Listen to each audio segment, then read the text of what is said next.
Дети нередко простужаются, пьют холодную воду или начинают кашлять, съев мороженое. Безусловно, важно сразу позаботиться о ребенке, незамедлительно принять соответствующие меры, чтобы уменьшить кашель, снизить раздражение кашлевого центра. Учитывайте тип кашля, его глубину, возраст малыша. Например, мокрый и сухой кашель отличаются друг от друга, а некоторые методы лечения, подходящие для подростков, не стоит применять для малышей, которым еще не исполнилось 5 лет. Действовать надо комплексно, при этом постоянно контролировать состояние ребенка и следить за характером кашля. НПП. Иногда малыш может закашляться несколько раз, а потом об этом никто не вспомнит. Такой кашель появляется из-за механического раздражения, не требует лечения. На регулярный кашель нужно обращать внимание, поскольку он может затянуться, привести к воспалительным процессам. Нередко кашель становится основным симптомом болезни. Необходимо помнить целый ряд нюансов, рецепты действенных средств, чтобы точно знать, как облегчить кашель у ребенка. Применяя специальные препараты, выполняя рекомендации, вы сумеете снизить раздражение слизистых, добиться уменьшения кашля, будете стимулировать выделение мокроты. Сухой и мокрый кашель у детей. Важные отличия и особенности: для начала нужно запомнить особенности мокрого и сухого кашля. Принципы лечения немного отличаются, так как методы зависят от типа кашля. Текст озвучен с помощью Яндекс.Speech. Сухой кашель характерен для затяжной болезни. Именно с ним бывает наиболее сложно бороться, поскольку отделение мокроты затруднено, кашель очень раздражающий и быстро переходит в приступообразный. Важно в первую очередь стимулировать выделение слизи, поскольку ее застой провоцирует воспалительные процессы в бронхах и легких. Сухой кашель обычно не нужно останавливать, стараться подавлять искусственно. Его следует сделать мокрым, чтобы все микробы и токсические вещества вышли с мокротой, очистились дыхательные пути. Мокрый кашель обычно появляется в самом начале заболевания. К нему нередко относятся без должного внимания, поскольку принято считать, что такой кашель в определенной мере даже полезен. На самом же деле течение болезни необходимо тщательно контролировать, не допуская ухудшения состояния. При мокром кашле слизь тоже может застаиваться, а длительный кашель сильно раздражает бронхи. Озвучено Яндекс.Speech. Его нужно облегчать, снижать активность кашлевого центра. Любой кашель плохо отражается на общем состоянии ребенка. Дети хуже спят, нервничают, не могут научиться кашлять правильно. Из-за этого болезни чаще всего затягиваются, кашель становится все более глубоким и раздражающим. Основные принципы облегчения сухого и мокрого кашля: когда вы уже определили, мокрый или сухой кашель у вашего малыша, нужно использовать соответствующие методики лечения. При сухом кашле необходимо применять больше способов и средств, действия которых направлено на стимулирование выделения мокроты. Эффективные ингаляции, специальные настойки и отвары, массаж. Когда у ребенка мокрый кашель, надо следить, чтобы слизь отделялась хорошо, но при этом стараться целенаправленно снижать раздражение. Важно чаще ставить компрессы, тщательно следить за положением тела во время сна, принимать соответствующие грудные сборы и регулярно гулять на свежем воздухе. Текст озвучен в Яндекс.Клауд. Помните, что при затяжном кашле у ребенка необходимо обращаться к врачу. Если есть сопутствующие признаки, например, повышенная температура, консультацию доктора надо получить незамедлительно. При этом вы сможете сочетать свои методы, народные средства с основным лечением, получая советы специалиста. Облегчаем кашель у ребенка. Принимаем первые меры, действовать нужно сразу, даже если в данный момент у вас не оказалось под рукой нужных препаратов, профессиональных средств. Текст озвучен в Яндекс.Клауд.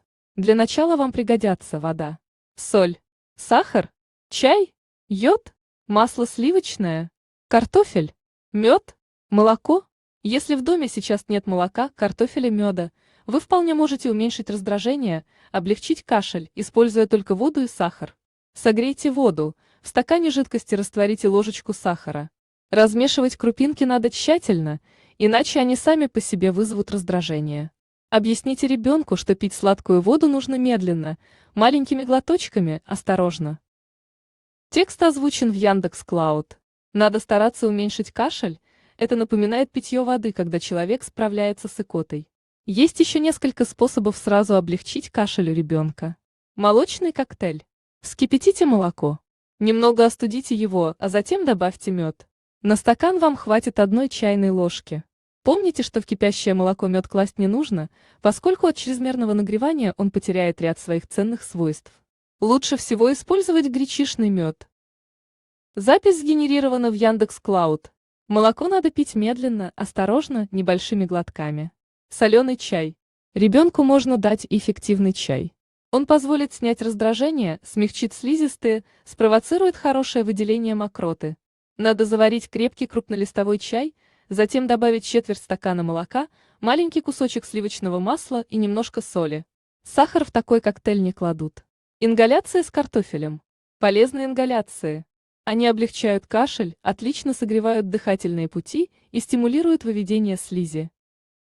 Оптимальный вариант для ребенка – ингаляция с картофелем. Когда кашель начался недавно, такой метод вполне эффективен. Вам понадобится 4-5 картофельных клубней среднего размера. Отварите их в кожуре, слейте воду. Горячую кастрюлю с картошкой оберните полотенцем и поставьте на кровать. Накройтесь вместе с ребенком одеялом и объясните ему, что нужно дышать паром осторожно, глубоко, спокойно. Следите, чтобы малыш не прикоснулся к кастрюле, пар тоже не должен обжигать.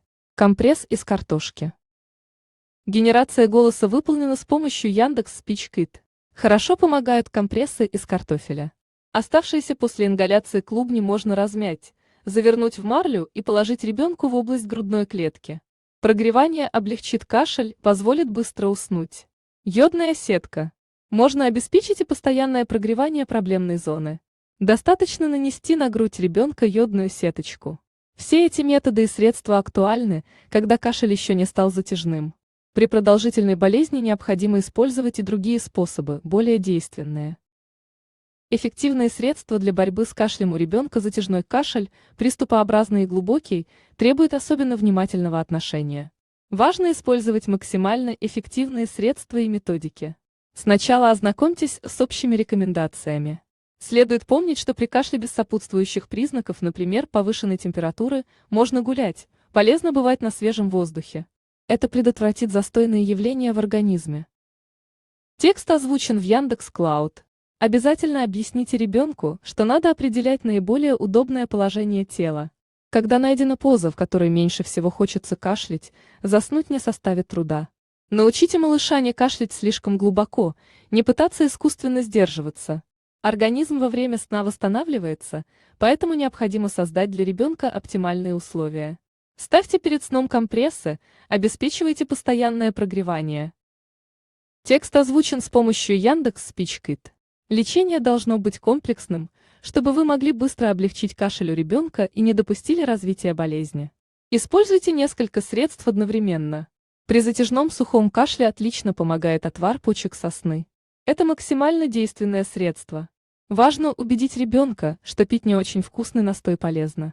Настой сосновых почек в концентрированном виде пригодится для ингаляции компрессов, а также в качестве смазки при массаже грудной клетки. Текст озвучен в Яндекс.Клауд. Его нужно втирать круговыми движениями. Смягчает слизистый настой одуванчика, боярышника, подорожника. Горло следует полоскать морской водой. В стакане воды размешайте ложку соли, соды.